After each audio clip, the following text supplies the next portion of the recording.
Programang ito ay rated SPG. Striktong patnubay at gabay ng magulang ang kailangan. Maaaring may masiselang tema, lengguwahe, karahasan, sexual, horror o droga na hindi angkop sa mga bata.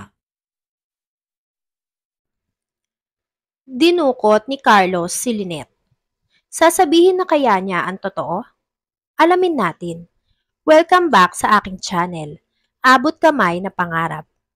Na-void na ang kasal ni Lynette at Carlos. Kasabay nito ang pagka-dismiss ng kaso ni Moira laban sa pagkidnap kay Don Pepe. Kaya naman bad news at good news ang natanggap nilang lahat. Sa pagka-void ng kasal ni Lynette at Carlos, ay kinantsawa ni Annalyn si Lynette na baka kung pwede ay pagbigyan naman daw ni Lynette kung ano ang nasa puso niya. Since pareho naman na daw silang single ng tatay ni Annalyn na si RJ. Habang masaya namang nagsiselebrate ang lahat, hindi nila namamalayan na lagi silang pinagmamasdan at minamanmanan nitong si Carlos habang masaya silang nag-uusap. Sa restaurant naman, nagkita si Lynette at si Doc Katie para mag-bonding dahil sa dami ng mga nangyaring hindi maganda. Pinag-usapan nila ang pagkawala ni Michael at kung gaano daw nahihirapan si Denise na tanggapin ang totoo na wala na daw talaga si Michael. Pagkatapos ay kinamusta ni Katie si Lynette at dito ay nag-celebrate sila sa pagka-void ng kasal ni Carlos at ni Lynette. Kumantsaw naman si Doc Katie na dapat ay pagbigyan naman daw ni Lynette ang nararamdaman niya at sundin niya na ang ngayong malaya na siya.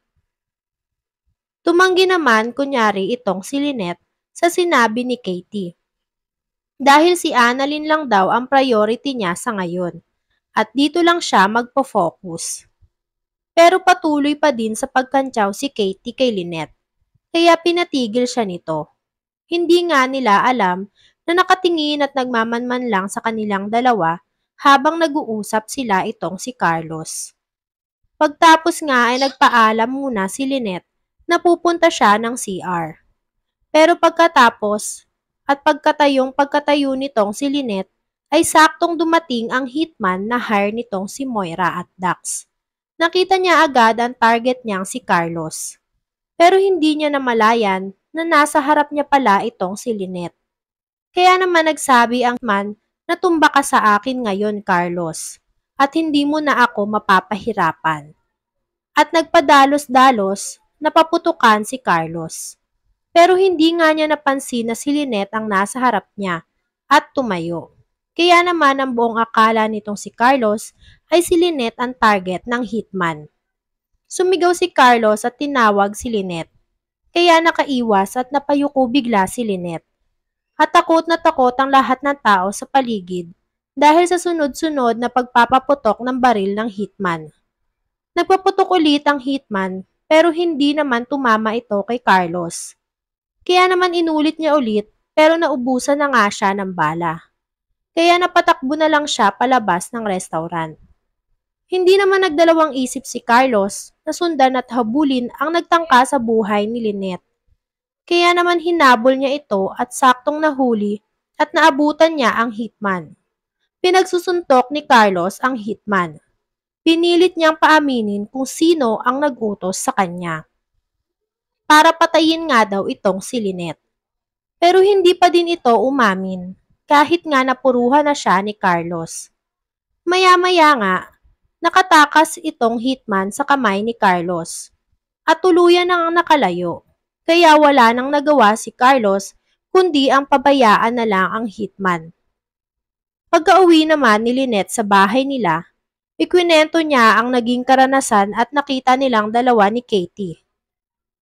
Na ito ngang si Carlos ay may hinabol at minamanmanan sila nito habang kumakain sila sa isang restaurant. Hinabol ni Carlos ang lalaking nagpaputok ng baril. Ayun ang sabi ni Lynette. Kaya naman nagtataka si Lynette kung bakit at kung sino ang lalaking hinabol ni Lynette. At natatakot daw ito na lumabas dahil feeling niya daw ay lagi lang siyang susubaybayan ni Carlos. at hindi siya ligtas dahil alam niyang sinusundan siya nito, kahit saan nga daw ito magpunta. Kaya naman sinabi ni Katie na habang on the loose nga daw itong si Carlos ay kinakailangan niya ng proteksyon at kailangan ni Lynette ang tulong ni RJ. At kailangan niyang malaman ang totoo at kung ano ang nangyayari dito kay Lynette. Kaya naman napag-isip-isip ni Lynette na tama nga ang sinasabi ni Katie na dapat ay malaman ni RJ ang nangyari para maproteksyonan siya nito. Samantalang, nagkita naman si Zoe at si Dax. Ito nga ang nagka-moment itong si Zoe at si Dax matapos ngang makausap ni Dax itong si Moira. At hindi nga nalalaman nitong si Dax o si Moira na nagkikita nga ulit itong dalawa. At masayang-masaya nga ang puso ni Zoe na nagkita ulit sila nitong si Dax. At hindi na nga sinayang ni Zoe ang pagkakataon at sinagot niya na itong si Dax. Dahil ngayon nga lang daw na naramdaman at naranasan na piliin niya ang sarili niya.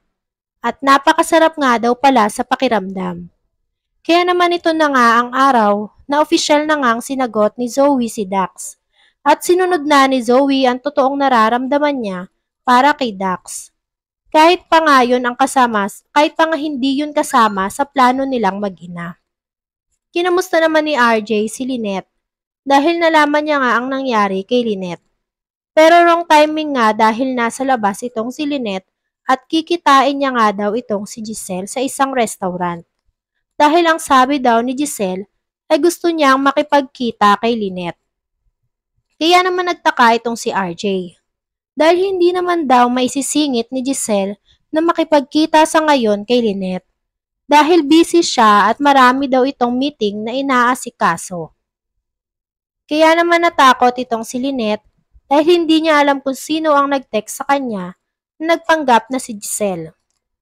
Kaya naman agad-agad na pinaalis ni RJ si Lynette sa lugar kung nasaan siya. Habang si Annalyn naman ay nakaharap ang hitman na hire ni Moira. Nagtaka si Annalyn kung sino ang lalaki na yun. At ganun din naman ang hitman. Dahil hindi naman si Annalyn ang pakay niya, kundi nga itong si Lynette. Kaya naman takang-taka si Annalyn kung bakit hinahanap ng lalaki ang nanay niyang si Lynette. Kaya sinabi ni Annalyn na bakit mo hinahanap ang nanay ko. Hindi naman agad nakasagot itong hitman dahil hindi niya pwedeng sabihin kay Annalyn ang lahat ng nalalaman niya. Samantalang, paalis pa lang sana si Lynette ng pagkikitaan nila ni Giselle. Dahil nalaman niyang hindi pala totoo na nakikipagkita sa kanya si Giselle gaya nga ng sinabi ni RJ. At nalaman niya ngang si Carlos pala ang gumamit ng pangalan Giselle para makipagkita sa kanya. Pero naabutan siya ni Carlos at dinukot siya nito at isinama kung saan. Makakaligtas kaya si Lynette sa kamay ni Carlos? Papanindigan pa din kaya ni Carlos ang pagiging masama niya at hindi niya na ulit papakawalan si Lynette at bibihagin niya ulit ito? O sasabihin na ni Carlos ang lahat ng katotohanang nalalaman niya? Yan nga ang mga kaganapan at mga dapat nating abangan sa abot kamay na pangarap. Kung gusto nyo pa ng mga gantong klaseng video, ay mag-subscribe at i-like itong video na to. Maraming salamat po. I got you!